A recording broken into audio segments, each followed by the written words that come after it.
సిబిఐకి వెళ్ళింది.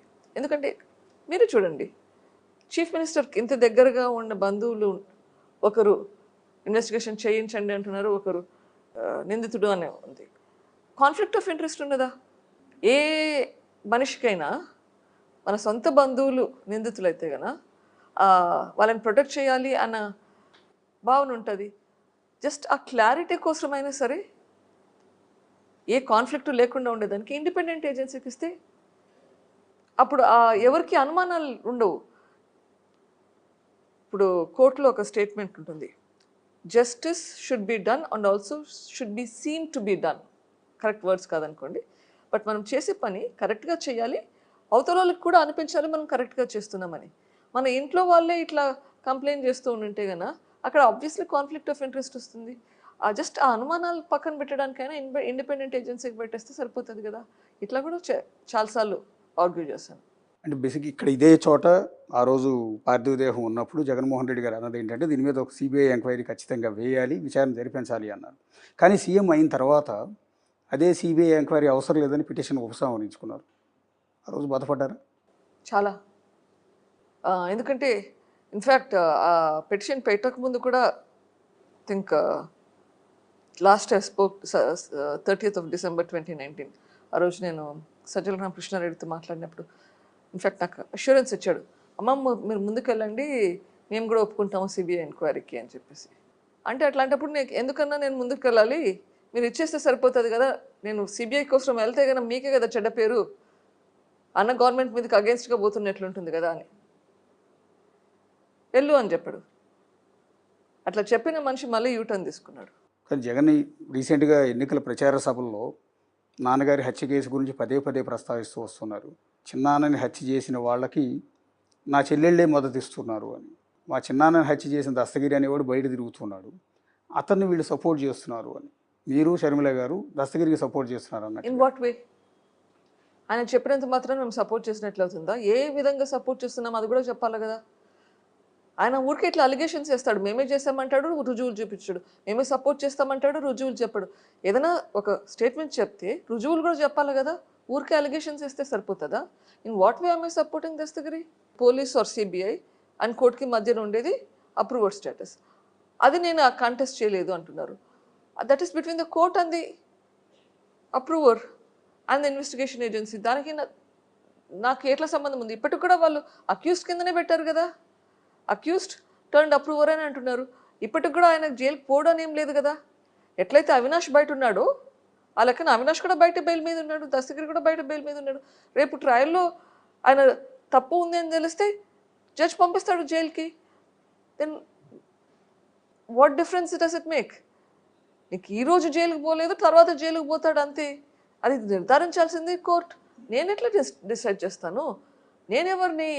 ఇన్ఫ్యాక్ట్ అట్లా స్టేట్మెంట్ ఇచ్చేటప్పుడు there should be some evidence. ఊరికే ముఖ్యమంత్రి పదవిలో ఉన్నప్పుడు ఊరికే స్టేట్మెంట్స్ ఇస్తే సరిపోదు. ఏదైనా చెప్తే దాన్ని సబ్స్టాన్షియేట్ చేసుకోవాలి, దాన్ని నిరూపించాలి. ఊరికే స్టేట్మెంట్స్ ఇస్తే సరిపోదు. అంటే నా తమ్ముడు అవినాష్ రెడ్డి మా అందరిలో కూడా చిన్నవాడు, చిన్నపిల్లవాడు. సో అతను హత్య చేయించలేదు అని నేను బలంగా నమ్ముతున్నాను. హత్య జరిగిన తర్వాత అతను మీడియాలో 2-3 ప్రెస్ మీట్లో మాట్లాడిన కొన్ని పాయింట్ని బేస్ చేసుకుని నేను కన్విన్స్ అయ్యాను, ఇతను కాదు, ఇతనికి సంబంధం లేదు అని. అంటే నీకంటే చిన్న తమ్ముడు, కరెక్ట్, ఓకే, నీకంటే చిన్న తమ్ముడు, కానీ ఒక రెస్పాన్సిబుల్ పర్సన్, ఎంపీ, ఆయన ప్రెస్ మీట్లో మాట్లాడింది విన్నారు కానీ ఆయనతో డైరెక్ట్గా అడగలేదా? ఎన్నిసార్లు ఇద్దరు కలిసి ఢిల్లీకి వెళ్తారు? ఈ కేసులో ఏ కొంచెం యాక్టివిటీ నడిచినా కానీ ఢిల్లీకి వెళ్తారు ఇద్దరు కలిసి. ప్రెస్ మీట్లో చెప్పింది విని నమ్ముతున్నావా? మీరు డైరెక్ట్గా అడగలేదా అవినాష్ రెడ్డిని ఏమైంది అని చెప్పేసి? ఆయన చెప్పే మాటలు ఏంటి? ఎవరో తెలియని వ్యక్తి గురించి మాట్లాడుతున్నట్లు మాట్లాడుతున్నారు. ప్రెస్ మీట్లో చెప్తే విన్నాను, చాలా క్లారిటీగా ఎక్స్ప్లెయిన్ చేస్తున్నాడని. నువ్వు చెప్పాల్సిన మాటలు అవి. నీ తమ్ముడు అంటున్నావు, నీ తమ్ముడు నువ్వు డైరెక్ట్గా మాట్లాడాలి. ప్రెస్ మీట్, నీ తమ్ముడు ప్రెస్ మీట్లో చెప్తే అది విని నువ్వు డిసిషన్కి వస్తావా? క్లారిఫికేషన్స్ అడగవా? ఇది ఎక్కడ న్యాయం అండి? కామన్ సెన్స్ ఉందా దీంట్లో? ఇప్పుడు మీరు నన్ను క్వశ్చన్స్ అడుగుతున్నారు, నేను మీకు ఆన్సర్స్ చెప్తున్నాను. దినమంతా కలిసి తిరుగుతున్నారు, మిమ్మల్ని కలిసి మాట్లాడుకోరా? ప్రెస్ మీట్లో చెప్పింది విని నువ్వు డిసిషన్స్కి వస్తావా? సీఎం స్వయంగా అసెంబ్లీలో అన్న మాట మీకు బాగా గుర్తుండి ఉంటుంది, మా చిన్నాన్నని చంద్రబాబు నాయుడు లేకపోతే వాళ్ళకి సంబంధించిన వాళ్ళు హత్య చేయించారు. ఎప్పుడైనా అదేమంటే మా తమ్ముడి మీద నిందేస్తున్నారు, ఒక కన్ను ఇంకో కన్నును పొడుచుకుంటుందా అని మీకు బాగా రిజిస్టర్ అయి ఉంటుందన్నమాట. బాగా గుర్తుంది. అప్పటికి ఏ ప్రెస్ మీట్ పెట్టలేదు కదా అవినాష్. మరి ఏ బేసిస్ మీద చెప్పాడు అది? ప్రెస్ మీట్ పెట్టింది మర్డర్ జరిగిన నెక్స్ట్ 1-2 డేస్లో అయితే 2-3 సార్లు మాట్లాడాడు. అదే దాని తర్వాత మాట్లాడలేదు. సో ఏ బేసిస్ మీద చెప్పాడు ఆ రోజు? November 18th, 19th, 2021 ఏపీ అసెంబ్లీలో చెప్పిన మాటలవి. చంద్రబాబు నాయుడు గురించి, మా ఇంట్లో మా చిన్నాన్నని హత్య జరిగితే ఈయన ఎవరు మాట్లాడడానికి అన్నట్లుగా మాట్లాడాడు. చనిపోయింది ఒక ఎక్స్ ఎమ్మెల్యే, ఎక్స్ ఎంపీ, 2 సార్లు ఎమ్మెల్యే, 2 సార్లు MP, MLC, minister, Rajasekhara Reddy గారి తమ్ముడు. నువ్వు అపోజిషన్లో లీడర్లో ఉన్నా కూడా నువ్వు అడగాల్సిన ప్రశ్న ఆయన అడిగాడు. నువ్వు ఆన్సర్ చేసేది పోనిచ్చి నువ్వు నిందితుడిని డిఫెండ్ చేయడం, this is abuse of privileges, abstraction of justice. అల్టిమేట్గా ఈ పోరాటంలో విజయం సాధిస్తామన్న నమ్మకం ఇప్పటికైనా ఉందండి? ఖచ్చితంగా.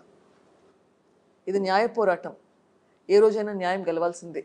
There is no doubt about it. కానీ మీ మీద సజ్జల రామకృష్ణారెడ్డి డైరెక్ట్గానే అన్నాడు ఒకరోజు, మీరు చంద్రబాబు చేతిలో కీలుబొమ్మగా మారిపోయారు, చంద్రబాబు నాయుడు ఆడిస్తున్నాడు మిమ్మల్ని, మీరు టీడీపీ తరఫున పులివెందు నుంచి కూడా పోటీ చేస్తారు, లేదా టీడీపీ తరఫున కడప ఎంపీగా పోటీ చేస్తారు అని డైరెక్ట్గా ఒకరోజు స్టేట్మెంట్ కూడా ఇచ్చేశాడు. చేశానా? ఆయన అబద్ధాలు ఇప్పుడే మీకే అర్థమవుతుంది. ఆయన ఏదో కావాల్సింది అంటుంటాడు. నేను చేశానా? తెలిసిపోతుంది. పదే పదే చంద్రబాబు నాయుడు దగ్గర కీలుబొమ్మ అనుకుంటున్నారు. ఆ చెప్పడంలో ఏమవుతుంది? నేను కీలుబొమ్మ, షర్మిల కీలుబొమ్మ, ప్రైమ్ మినిస్టర్ మోడీ కీలుబొమ్మ, ఇంకా ఎవరెవరు ఉన్నారు. అంటే ఆయన అంత పవర్ఫుల్ మనిషా? అంత పవర్ఫుల్ మనిషి అయితే ప్రాబబ్లీ ఆయననే గెలిపించుకోవాలేమో. వీళ్ళు చేతగాని దద్దమ్మలు కదా అప్పుడు. నేను పులిని, నా వెంట్రుకలు ఎవరు పీకలేరు అనే మనిషి ఇంకొకరి గురించి అంతగా పొగుడుతున్నారు. దెన్ ఆ పొగడతలు వినైనా కానీ మేబీ ప్రజలు ఆలోచించాలి, ఆయననే పవర్ఫుల్, ఈయన పవర్ఫుల్ కాదు అని. ఆయననే, ఇది ఆయన అన్న మాటలు. సో కొంచెం జాగ్రత్తగా ఉండాలి ఇంకొకరి గురించి నెగిటివ్గా మాట్లాడేటప్పుడు. నిన్నో మొన్న మీరు ఎన్నికల ప్రచారంలో ఒక మాట అన్నట్టున్నారు, తెల్లవారుజామున భారతికి కాలు వెళ్ళింది, ఆ కోణంలో సిబిఐ విచారించాలన్న కామెంట్ కూడా చేస్తున్నారు కదా. కరెక్ట్. దేని బేస్ చేసుకుని అన్నారు? అజయ్ కల్లం గారు స్టేట్మెంట్లో చెప్పారు, 5:30 నాకు కాల్ వచ్చింది, నాకు కాదు సారీ జగన్మోహన్ రెడ్డిని మీటింగ్ నుంచి బయటకు తీసుకెళ్లారు, భారతమ్మ పిలిచింది అని చెప్పి, భారతమ్మ మళ్ళీ లోపలికి వచ్చి వివేకానంద రెడ్డి గారు చనిపోయారని చెప్పి. మరి ఎట్లా తెలిసింది అది? భారతమ్మ కాల్ వచ్చి ఉంటేనే కదా తెలిసిండాలి. అక్కడ నుంచి ఎవరు వచ్చిండరు. So it's interpretation. సో ఖచ్చితంగా సిబిఐ భారతిని కూడా విచారించాలన్న డిమాండ్ ఏమైనా తీసుకొస్తున్నారు? తీసుకొచ్చేసాను, ఆల్రెడీ డన్. సో ఎప్పుడు చేస్తారో నాకు తెలియదు. సో ఈ ఎంటైర్ ఎపిసోడ్లో నేను ఒక మీడియా పర్సన్గా ప్రశ్న అడగకూడదేమో, నిజంగా ఒక కష్టకాలంలో ఉన్న ఒక మహిళ ఒంటరి పోరాటం చేస్తున్న, ఎవరు సపోర్ట్ లేకపోయినా సపోర్ట్ చేస్తున్న మీకు మీడియా నుంచి ఏమన్నా మద్దతు ఉందా?